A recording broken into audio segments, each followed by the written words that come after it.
राधे मित्रों, एकादशी का व्रत करने के दूसरे दिन यानी कि एकादशी व्रत के पारण के दिन हमें एक बार अवश्य सुननी चाहिए तुलसी माता की कथा।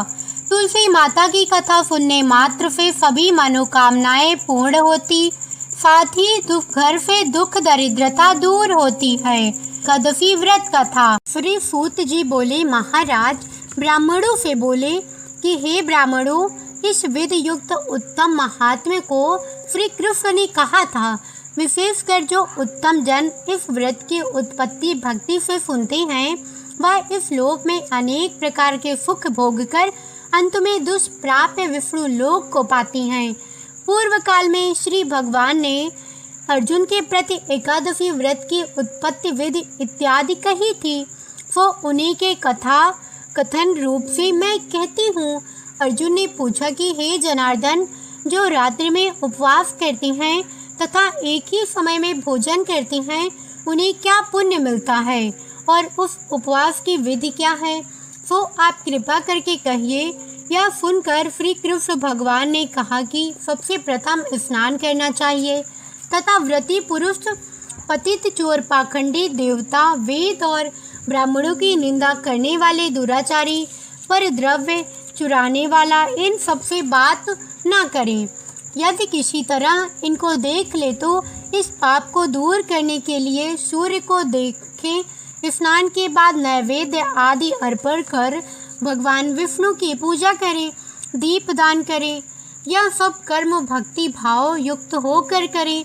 उस दिन निद्रा और मैथुन ना करें तथा रात्रि नृत्य गायन आदि सद्वार्ता से बिताएं। भक्ति युक्त होकर ब्राह्मणों को दक्षिणा देवे और प्रणाम कर उनसे अपनी त्रुटि की क्षमा याचना करें। शुक्ल पक्ष और कृष्ण पक्ष की एकादशी दोनों समान हैं। इन दोनों एकादशी में भेद बुद्धि उचित नहीं है। व्यतिपात योग में संक्रांति के समय में चंद्र या सूर्य ग्रहण में कुरुक्षेत्र में स्नान से जो फल प्राप्त होता है, वह सब एकादशी के व्रत करने से मनुष्य को प्राप्त होता है। अश्वमेध यज्ञ करने से जो फल प्राप्त होता है, उससे 100 गुना अधिक पुण्य एकादशी के व्रत करने से होता है। जिस मनुष्य के घर में एक सहस्त्र तपस्वी 60,000 वर्ष भोजन करे, उसे जो पुण्य प्राप्त होता है, सो एकादशी व्रत से भी होता है। वेद वेदांग पूर्ण ब्राह्मण को 1000 गौदान करने से जो पुण्य होता है, उससे 10 गुना अधिक पुण्य एकादशी के उपवास से होता है। 10 उत्तम ब्राह्मणों को भोजन कराने से जो पुण्य होता है, उससे 10 गुना आदि पुण्य एकादशी के उपवास से होता है। और इससे भी 1000 गुना अधिक कन्या और भूमि दान करने से पुण्य होता है। इससे 10 गुना अधिक विद्या दान से पुण्य होता है। विद्या दान से 10 गुना अधिक पुण्य भूखे को अन्न देने से होता है। अन्न दान के बराबर और तुलसी पुण्य नहीं है। इससे स्वर्गीय पितर तृप्त होते हैं। इससे पुण्य का प्रभाव देवताओं को भी जानना दुर्लभ है। इसलिए अवश्य ही एकादशी व्रत करना चाहिए। एकादशी के दिन नफा नहीं करना चाहिए और अन्न नहीं खाना चाहिए। अर्जुन ने पूछा, हे देव, आप इस तीर्थ को सब तीर्थों से श्रेष्ठ तथा पवित्र कहते हैं, इसका क्या कारण है? भगवान ने कहा कि पहले सतयुग में मूर नामक एक महाभयंकर दैत्य था, जिसके भय से सभी देवता भयभीत थे। उसने इंद्र आदि देवताओं को जीतकर उन्हें उनके स्थान से भ्रष्ट कर दिया था। तब इंद्र आदि देवताओं ने महादेव जी से कहा कि हे देवों के देव, हम लोग इस समय मूर दैत्य के अत्याचार से पीड़ित होकर मृत्यु लोक में अपना काल बिता रहे हैं और देवताओं की दफा तो कहीं नहीं जाती। तो कृपा करके इस दुख को छूटने का उपाय बतलाइए। तब महादेव जी ने कहा कि हे देवों के राजा इंद्र, आप भगवान विष्णु के पास जाइए। महादेव जी के वचन को सुनकर देवराज इंद्र देवताओं को साथ लेकर क्षीर सागर में जहाँ जगतपति जनार्दन सोए थे, वहाँ गए। भगवान को सोए हुए देखकर इंद्र ने हाथ जोड़कर उनकी स्तुति की कि हे देवताओं के देव, आपको नमस्कार है। दैत्यों के नाफक मधुसूदन, हे पुंडरीकाक्ष, आप हम लोगों की रक्षा करें। हे जगन्नाथ, दैत्यों से डरकर सब देवता मेरे साथ आपकी शरण में आए हैं। आप हमारे लोगों की रक्षा करें। आप इस जगत के पिता हैं। आप ही इस जगत के स्थिति करता हैं, उत्पत्ति करता और संहार करता हैं। आप देवताओं के सहायक हैं तथा उन्हें सुख देने वाले हैं। आप पृथ्वी हैं, आकाश हैं और संसार के प्राणियों के उपकारण हैं। आप ही संपूर्ण त्रैलोक की रक्षा करने वाले हैं। आप ही सूर्य, चंद्रमा, अग्नि, हव्य, मंत्र, यजमान, यज्ञ और समस्त कर्म फल भोक्ता ईश्वर भी हैं। इस संपूर्ण जगत में ऐसा कोई नहीं है जहां आप ना हो। हे देवों के देव, आप हम लोगों की रक्षा करें। इस समय दानवों ने दैत्यों को जीत लिया और उन्हें स्वर्ग से निकाल दिया। अब देवता लोग अपने स्थान को छोड़कर भूमि में मारे मारे फिरते हैं। आप ही उनके सब रक्षक हैं। इस प्रकार इंद्र ने वचनों को सुनकर भगवान विष्णु बोले कि वह कौन दैत्य है जिसने देवों को जीता है? वह कहाँ रहता है? उसका नाम क्या है और उसका बल क्या है? यह सब कुछ विस्तार पूर्वक कहिए। यह सुनकर इंद्र देव कहने लगे कि हे देव, पहले एक बड़ा भारी नाड़ी जंग नामक दैत्य था, जिसकी उत्पत्ति ब्रह्म वंश में हुई थी और वह अपने बल से गर्वित होकर देवों को सर्वदा पीड़ित करता था। उसी का पुत्र मरु नामक दैत्य है, जिसकी राजधानी का नाम चंद्रावती है। वह नगरी अति सुंदर है। वह दैत्य अपने प्रखर वीर से संपूर्ण विश्व को जीतकर और देवताओं को देवलोक से निकालकर इंद्र, अग्नि, यम, करुणा और चंद्रमा आदि लोकपाल स्वयं बन बैठा है। स्वयं सूर्य बनकर जगत को तपा रहा है। स्वयं प्रजन्य मेघ बन गया है। इसलिए आप उस दुर्दमनीय दानव को मारकर देवताओं को विजयी बनाएं। तब श्री भगवान इंद्र से उसका अत्याचार सुनकर अत्यंत क्रुद्ध हुए तथा इंद्र को संबोधन करके बोले कि हे देवेंद्र, अब मैं आप लोगों को शत्रु भय से शीघ्र ही निर्मूल करूंगा। और हे बलशाली देवों, आप लोग सब मिल चंद्रावती पुरी को जाओ। यह कह श्री भगवान भी देवताओं के पीछे ही पीछे चंद्रावती को गए। वहां जाकर देखा कि दैत्याधिप मुरु अनेक दैत्यों से परिवेष्टित होकर संग्राम भूमि में गरज रहा है। युद्ध प्रारंभ होने पर असंख्यात सहस्त्र दानव दिव्य अस्त्र शस्त्रों से सुसज्जित होकर लड़ने लगे। अंत में देवता लोग दानवों से लड़ ना सके। उन्हें देखकर अनेक दैत्य अस्त्र शस्त्र से उन पर टूट पड़े। जब भगवान ने देखा कि देवता भाग गए हैं, तब शंख चक्र गदाधारी भगवान अस्त्र शस्त्रों से राक्षसों को युद्ध करने लगे। उन सर्पों समान अस्त्रों से विद्ध हो अनेक दानव इस लोक से चिरदिन के लिए प्रस्थित हुए, परंतु दैत्याधिप निश्चल भाव से युद्ध करता रहा। भगवान जिन जिन अस्त्रों का प्रयोग उस पर करे, वह सब उसके तेज से कुंठित होकर पुष्प के समान उसके अंगों में मालूम पड़ते थे। अनेक शस्त्रों के प्रयोग करने से भी जब भगवान उनको ना जीत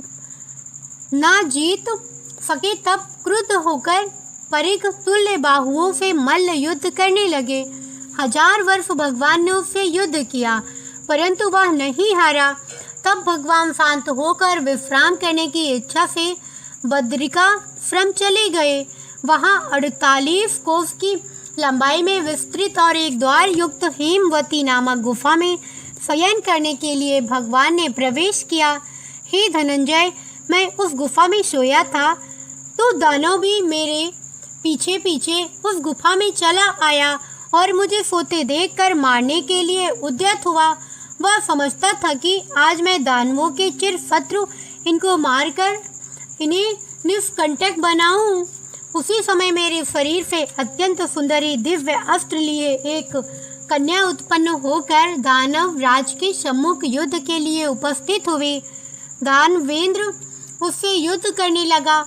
और युद्ध में उसकी निपुणता को देखकर सोचने लगा कि इस रुद्र स्वरूप स्त्री को किसने बनाया, जिसके पार वज्रों के समान है।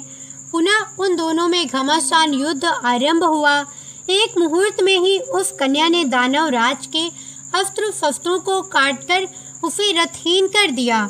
तो वह दानव विरथ और निशस्त्र होकर आक्रमण करने के लिए दौड़ा, परंतु भगवती ने उसे मुष्टिक मारकर जमीन पर गिरा दिया। तो पुनः वह उठकर कन्या को मारने की इच्छा से दौड़ा।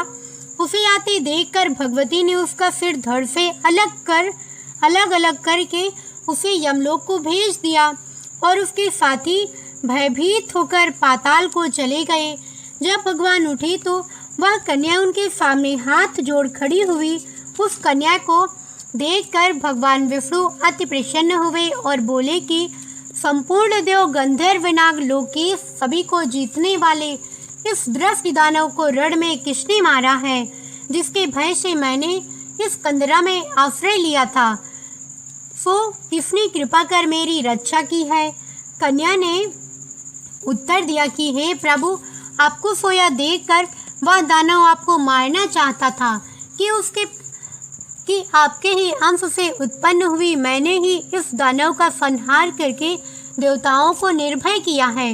मैं सर्व शत्रु दमन कारिणी आपकी महाशक्ति हूँ। हे प्रभु, आप बतलाइए कि इसके मारने से आपको क्यों आश्चर्य हो रहा है। भगवान बोले कि हे निष्पाप, इस दानव को मारने से तुझ पर मैं अत्यंत प्रसन्न हूँ। इस समय सभी देवता अत्यंत हर्षित हो गए हैं और तीनों लोकों में इस समय आनंद छा रहा है। अतः निसंकोच होकर तुम्हारी जो इच्छा हो सो वर मांगो। स्मरण रखो कि देवताओं को दुर्लभ वर भी तुम मांगोगी तो मैं तुम्हें दूंगा। कन्या बोले कि भगवान, यदि आप मुझ पर प्रसन्न हैं और यदि वर देना चाहती हैं तो मुझे वह वर दीजिए कि इस दिन यदि कोई उपवास करे तो मैं उसके पापों से उसे तारने में समर्थ हूँ और इस उपवास से जो पुण्य होता है उसे आधा रात्रि भोजन में होवे। उसका आधा पुण्य एक संध्या भोजन करने वालों को हो। जो जितेंद्रिय मेरे दिन को भक्ति युक्त होकर उपवास करे सो विष्णु धाम को प्राप्त होवे और कोटि वर्ष तक वहाँ अनंत सुख भोग करे। यह सुनकर भगवान विष्णु बोले कि हे कल्याणकारी, जो तुम कहती हो वह अत्यंत सत्य होवे। जो हमारे और आपके भक्त हैं उनकी कीर्ति जगत में प्रसिद्ध होगी तथा वे मेरे समीप वास करेंगे। हे मेरी उत्तम शक्ति, तुम एकादशी तिथि को उत्पन्न हुई हो, इस कारण तुम्हारा नाम भी एकादशी ही होगा। एकादशी उपवास करने वाले के संपूर्ण पापों को दूर कर मैं उन्हें उत्तम गति दूंगा। विशेषकर तृतीय, अष्टमी, चतुर्दशी, एकादशी ये तिथियां मुझे अत्यंत प्रिय हैं। हे पार्थ, सब तीर्थों से सब व्रतों से अधिक पुण्य एकादशी तिथि में है।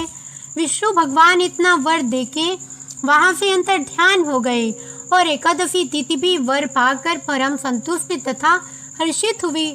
हे अर्जुन, जो मनुष्य एकादशी का व्रत करते हैं मैं उनके शत्रुओं का नाश करके अवश्य ही उत्तम पद देता हूँ। इस प्रकार एकादशी की उत्पत्ति हुई। सब पापों को दूर करने और सब प्रकार के मनोरथ सिद्ध करने के लिए यह तिथि प्रसिद्ध है। जो एकादशी व्रत करती हैं वे उत्तम लोक को जाती हैं। वह पुरुष धन्य है जो विष्णु भक्त एकादशी का महात्म्य सर्वदा श्रवण या पठन करती हैं। उन्हें अश्वमेघ का फल प्राप्त होता है। जो विष्णु परायण मनुष्य दिन रात विष्णु की कथा सुनती हैं वह अपने कोटि पुरुष के साथ विष्णु लोक में जाकर पूजित होते हैं। जो एकादशी महात्म्य का चतुर्थार्थ भी श्रवण करता है उसके ब्रह्म अत्यधिक पाप छूट जाती हैं। विष्णु धर्म के समान दूसरा धर्म नहीं है। एकादशी व्रत के समान दूसरा व्रत नहीं है। तुलसी माता की कथा। एक कन्या थी। जब वह थोड़ी बड़ी हुई और उसको समझ आने लगी तब से ही वह तुलसी माता की पूजन करने लगी। उसके प्रतिदिन का नियम था कि तुलसी माता जी का पूजन करने के बाद ही खाना खाती थी। जब वह शादी के लायक हुई तब उसके माता पिता ने उसकी शादी करवा दी। कन्या को उसके माता पिता ने दहेज में भी एक तुलसी का गमला दिया। ससुराल में वह प्रतिदिन सवेरे उठते ही पूजा करती, फिर उसके बाद ही खाना खाने बैठती थी। उसकी 2 जेठानियां थी, वो दोनों उसका मजाक उड़ाती थी कि बड़ी नियम धर्म वाली बनती है। उन दोनों को उससे बहुत ईर्ष्या होती थी, इसलिए वो दोनों तुलसी जी का गमला छिपा देती। वह कन्या बड़ी मुश्किल से ढूंढ कर लाती, अच्छे से पूजा करती, फिर खाना खाती। वह गमला ढूंढ कर ले आती तो एक दिन तो उसके जेठानियों ने क्या किया कि तुलसी माता का गमला कहीं दूर फेंक दिया। कन्या ने खूब ढूंढा पर उसे तुलसी का गमला नहीं मिला। वह बहुत ही परेशान हो गई। उस दिन तो उसने खाना भी नहीं खाया। उसका नियम जो था, उस कन्या की सच्ची भक्ति देखकर तुलसी माता उससे बहुत प्रसन्न हो गई और उसके कमरे में तुलसी माता का गमला प्रकट हो गया। अगले दिन सुबह जब वह उठी तो क्या देखती है कि उसके खाट के चारों कोनों पर तुलसी माता का गमला आ गया है। यह देखकर वह तो बहुत प्रसन्न हो गई कि अब मेरी तुलसी माता को कोई चुरा नहीं सकेगा। पूजन करने के लिए भी कहीं और जाना नहीं पड़ेगा और कोई मेरी तुलसी माता को फेंक भी नहीं सकेगा। वह तो जल्दी से उठकर स्नान करती है और तुलसी माता की पूजन कर लेती है। जब वह खाना खाने बैठी तो उसकी जेठानियां मजाक करने लगी कि लो देवरानी का नियम धर्म पूरा हो गया। उससे पूछती है कि तुलसी जी की पूजा कर ली क्या? देवरानी धीरे से बोलती है कि हाँ कर ली। जेठानियां बोलती हैं कहाँ से कर ली पूजा, गमला तो फेंक दिया था। देवरानी कहती है कि देख लो मेरे कमरे में खाट पर तुलसी जी लग रही हैं। जेठानियां बहुत शर्मिंदा हुई और बोली कि देवरानी तेरी भक्ति सच्ची है, हमने तुझे बहुत परेशान किया, हमें माफ़ कर दे। देवरानी उन्हें माफ़ कर देती है। हम भी तुलसी माता जी से यही प्रार्थना करती हैं कि हे तुलसी माता, जैसी कृपा आपने देवरानी पर करी वैसी हम सब पर भी करना। अब सुनते हैं तुलसी माता की दूसरी कथा। एक बुढ़िया माई थी, उसको तुलसी पूजा करने का नित्य का नियम था। वह प्रतिदिन खाना खाने से पहले पूजा करती थी और उसके बाद खाना खाती थी। वह तुलसी माता से प्रतिदिन प्रार्थना करती थी कि हे तुलसी माता, खाड़ खीर का भोजन देना, पाट पीताम्बर का वेश देना, योगियों जैसी मौत देना, स्वर्ग का वास देना, राम लक्ष्मण की कांध देना, सीता जी का चाल चलावा देना।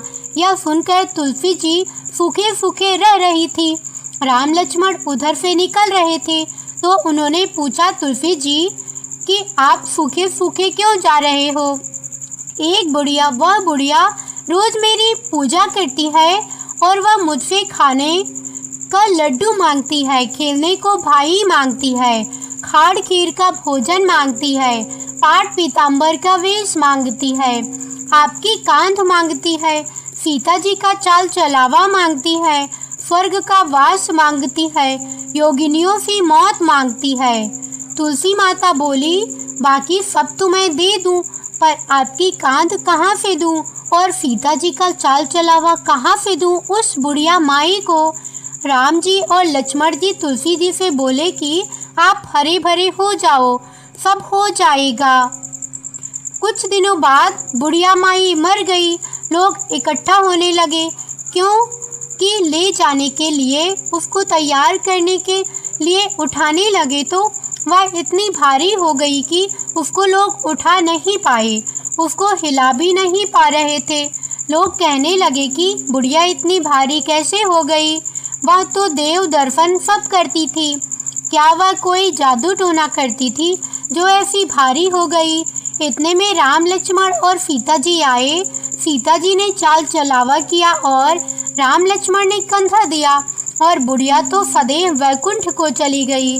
हम भी तुलसी माता से यही प्रार्थना करते हैं कि हे तुलसी महारानी, जैसी सद्गति उसको दी वैसी सद्गति सभी को देना।